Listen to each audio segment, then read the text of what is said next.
Hello, I'm David Hidalgo. I'm a student here, an accounting student here at UNCW. And a question I got for my Christian professors is: do you guys feel a little nervous to bring up your spiritual beliefs, your Christianity to your classmates or to your students? Hey everyone, welcome to Meet the Prof. My name is Shane Hartley, and I interview Christian professors using questions we get from college students. And our goal is to encourage Christ-centered conversations on the college campus. Thanks so much for taking time to join us now. I don't take that lightly. You'll have the treat of hearing part 2 of our interview with Steve Hall today. Steve is a professor at North Carolina State University. Before we jump in with him, if you are a Christian faculty member or a staff or a grad student even, we want to invite you to a conference called A Common Call. It's happening in Raleigh, North Carolina, February 7th and 8th. And there's no conference really I've heard like this that's aimed at equipping Christian professors for ministry on campus and encouraging you in your faith. In the description of the podcast, I'll have a link you can go to there to register as well. Well, let's jump in. Here is part 2 of my interview with Steve Hall. First of all, thank you for David for asking the question. Thank you, Shane, for getting out there and seeing what the students are interested in.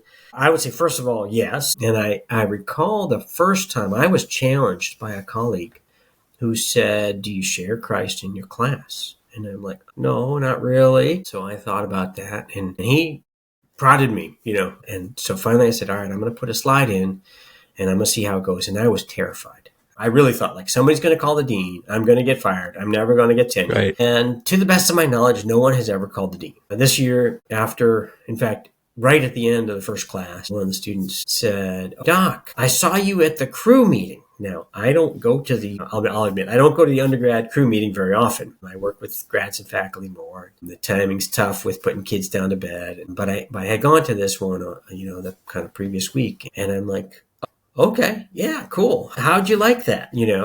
And yeah, so they had invited a couple of us faculty, and the faculty lead for crew, Rick Hove, was speaking that night. And he gave a really nice talk, really encouraging talk out of Matthew. But just, students like that will reach out and they'll say hi, and so then, I sort of corner him after class and talk to him a little bit more. How's it going? Tell me about your life, but also tell me about, other students, or how do things feel in the department, in the class? I want your feedback. So that's, so then all of a sudden you're talking to each other a little more personally, which is positive for learning, but it's also positive for, how do we share our faith? And how is that positive for learning? I think it is. It makes us real. I mean, we're not some, distant IT device. We're human. We believe something, right? Everybody believes something. But, okay, that's what this guy believes. And even if they don't agree, okay, all right, I could see where that's at. I think there's a lot of quiet believers. I think there's a lot of people searching that maybe either don't know that much about Jesus and want to know more. And a lot of times, if people are searching for something, I'll steer them towards an undergraduate or graduate group or Bible study, or people who have fallen away. And there's a lot of this myth out there. Well, smart people never believe in that stuff. But now here's a professor that's teaching the class, and he's fairly intelligent, and he seems to think this is okay. In fact, he seems to think it's pretty cool. And so, I'm not there to prove anything to them, but I think that just opens doors. They're a little more receptive to me personally, but then also to the material. And I do try to learn. I try to memorize every student's name. If there's a spot where they sit, that's Megan and that's Brienne, but she actually comes up by a different name on the class roster, and there's Caleb and there's Brandon, okay. And I try to, call them by name. Shane, it is good to see you. Just having someone say your name recognize you if that's possible. It's easier for me. Tend to have smaller classes, but even in big classes, I think some of our Christian profs will make an effort to really learn people's names, learn a little bit about them, and just leave the door open. We're not preachers, we're professors. And then we get back, and then I get back to the engineering. Okay, now let's talk about thermodynamics, and let's crunch some numbers. Okay, and that's fine. And they need that, and they respect that. But I sort of leave the door open. And again, after class, in the hallway, come by the office. And at the office, I have a number of inviting books out and quotes on the wall and things like that. Nice. So, yeah. I take a copy of the ads. So we do some ads in the student newspaper. And I'll take a copy of the most recent one, which in our case would be the Christmas ad. But we'll do one at Easter. We do one at Thanksgiving. We do a summer one. And I'll hang them just out. So we have a little bulletin board right outside. That's kind of my space, so I'm allowed to do it. And, sometimes people stuff things on top of it, which is okay, But generally, no, people respect that. And then there it is. And my name is one little name down in the second column. But it is, welcome. Here's a little discussion of what we believe, usually some kind of simple biblical quote. And a little encouraging message. How many would you say Christian faculty put their name on a school paper ad like that? So it's faculty and staff, and we do ask people. So some people who are on our mailing list do not, for various reasons. They're like, please don't put my name on the ad. Okay, fair enough. But between faculty and staff, it's over 100 faculty and staff. This one from English and that one from biology and engineering and agriculture, just all different departments. And then some of the staff are from, accounting or architecture. So they're not necessarily studying that, they're practicing that. They're people that are helping to build the new buildings on campus or this sort of thing. And I think it's also good for us. We got to be a little brave. We got to be a little bold with sharing what we believe. Not super bold because it's just a name. But I think for some people, and I just had a young chemistry professor who I've been mentoring, who spoke to Jim Tour, who is a somewhat famous Christian academic evangelist, and I've been nudging him. You could put something in your syllabus, you could put something on a slide, but do your students know you're a Christian? And he's, I don't know, I'm nervous about that. Well, finally he announced to me one day, I'm gonna say it. I'm like, okay, cool. I'll be praying for you. It turns out he also recently got a particular kind of grant that in his field is very special. And I think that he has gone up in the academic view. And I also think that's God opening a door, So God can do whatever he wants, but I think he loves it when we want to join him in what he's doing. And taking bold steps like that. We did a survey recently of Christian professors around the country and we asked what topics they're interested in. And one of the top topics that came out of the poll was bold steps of faith that other Christian faculty take. And you've described some steps you've taken, and then now a younger colleague is beginning to take. So that's pretty exciting. I would like to transition into some things of advice that you would give to other faculty specifically. So this would be like a lightning round of questions. So the very first one would be, what advice would you give to professors about managing the heavy load they have? Mm-hmm. Yeah. First, it's a reality. From the outside, people at your church will say, what do you teach? I teach this 3 hours a week. Oh, you don't even have a job. But of course, the reality is you are really busy. And it's a balance game. I wear 3 hats: teaching, research, and extension, which means I'm out in the field or I'm asking or answering practical questions. And of course, each one of those jobs, the boss thinks that's your 100% job, So you have to find ways to be efficient. I think finding ways to do the things that have to be done well. One of my favorites is, how can you do more than one of those at the same time? How can you check off more than one box? And so is there a part of some research that I'm doing that I can bring into the classroom? Now it's cutting edge teaching. That's also a chance to reiterate my research. And it's a way from the research side to get some feedback from students on how that sounds or feels, and does that make sense to them? So, or extension and research. A lot of times I'm out in the field talking to very practical. I work with farmers and Doc, I got this problem. I've been struggling with this. What do you think? And I mean, I don't always have the answer, but I'm happy to talk to them and help them where I can. And again, oftentimes direct them to resources that might help them.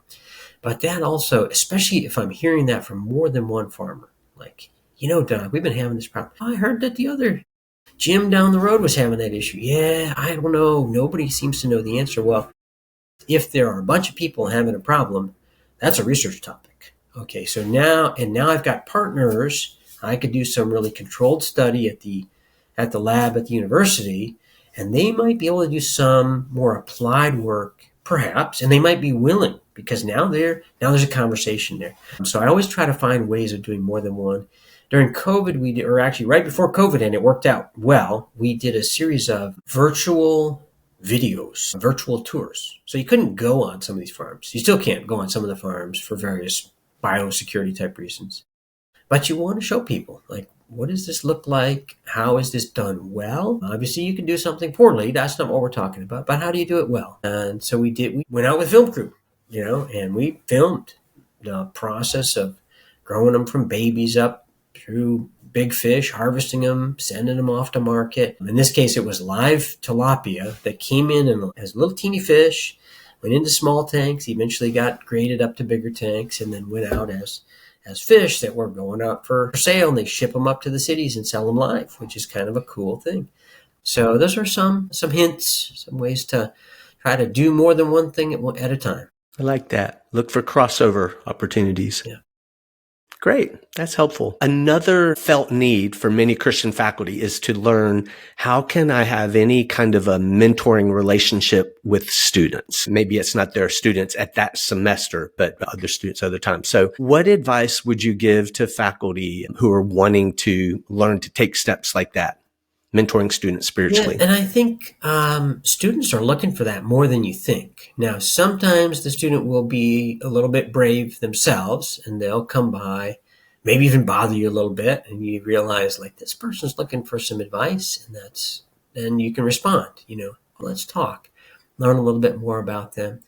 I try to set up separate times where I'll meet up for a cup of coffee or something like that, meet up for lunch. And I might buy somebody lunch or buy somebody a cup of coffee. Even on a faculty budget, you could probably afford that once in a while. I don't try to pick everybody. You can't spend lots of time with many, many people.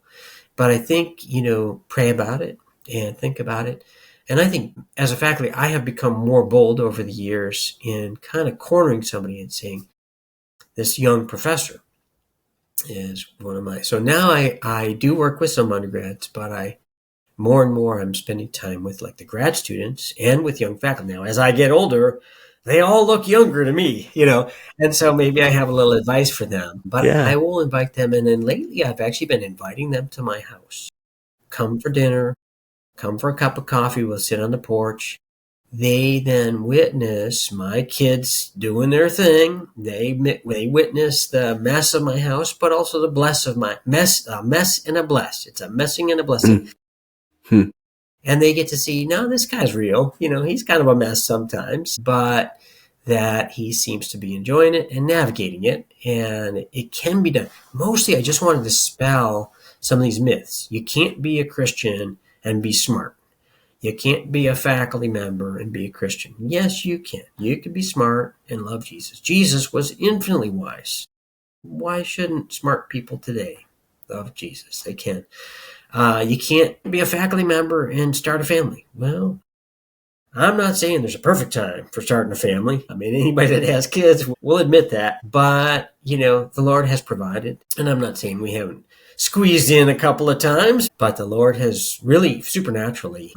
At one point, we were paying one of our first semesters of tuition, and this check arrived in the mail within a day or two of when the tuition bill.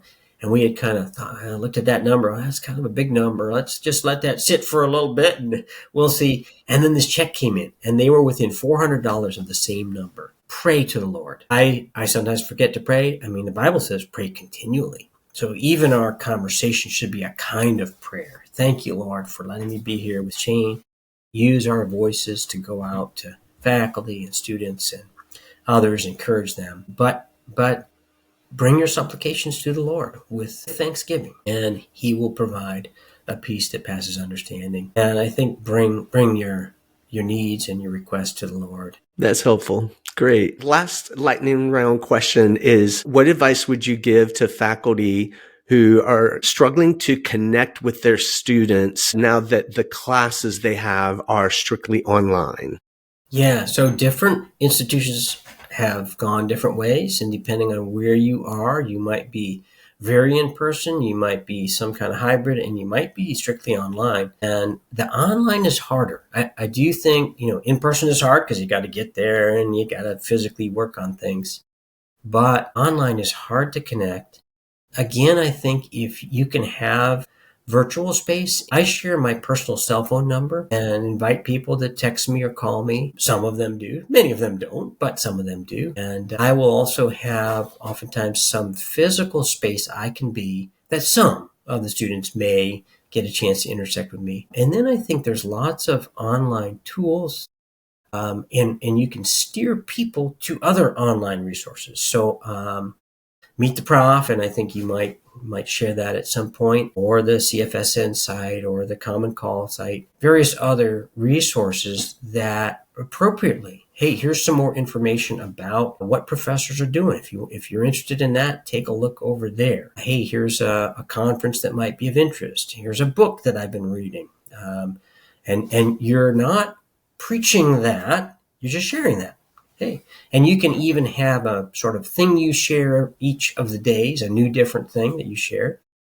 And it doesn't always have to be Christian, but hey, this is the latest on Ultimate Frisbee. Okay, that's cool. Here's some cool cat videos. Okay, yeah, that's fine. But some of them can be linked to your faith walk, linked to how to live in the world, linked to something that is encouraging and can, again, just open the mind of students that they can believe, they can walk with Jesus. Young faculty can be Christians and they can be out with being Christians. They can be somewhat public about that. And so I just, any way you can leave doors open for people, you can then have further conversation. That's so good. Well, Steve, before we close, is there anything else that comes to mind that you'd like to share?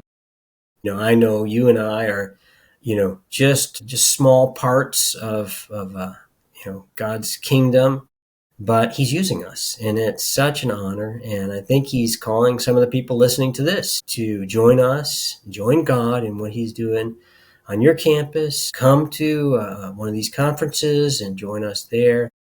Avail yourself of some of the online resources and find other like-minded believers. There are faculty, staff, grad students that are real believers, and they're around you. Some of them are a little shy, and you might have to knock on some doors or investigate a little bit. But it is so encouraging when you can come together and pray together and encourage each other, maybe study the Bible or do something fun together, have a dinner. And I just want to, I think my thought for today is be bold. God is calling us, and God's in charge. He's in charge of the whole universe, and we get to join Him. So I think wherever you are, you don't have to conquer the universe. God's in charge of that. But you are called to your little part, reaching out to a student or a colleague, reaching out to a neighbor, sharing a little bit of encouragement, sharing the good news in one way or another, being a listening ear.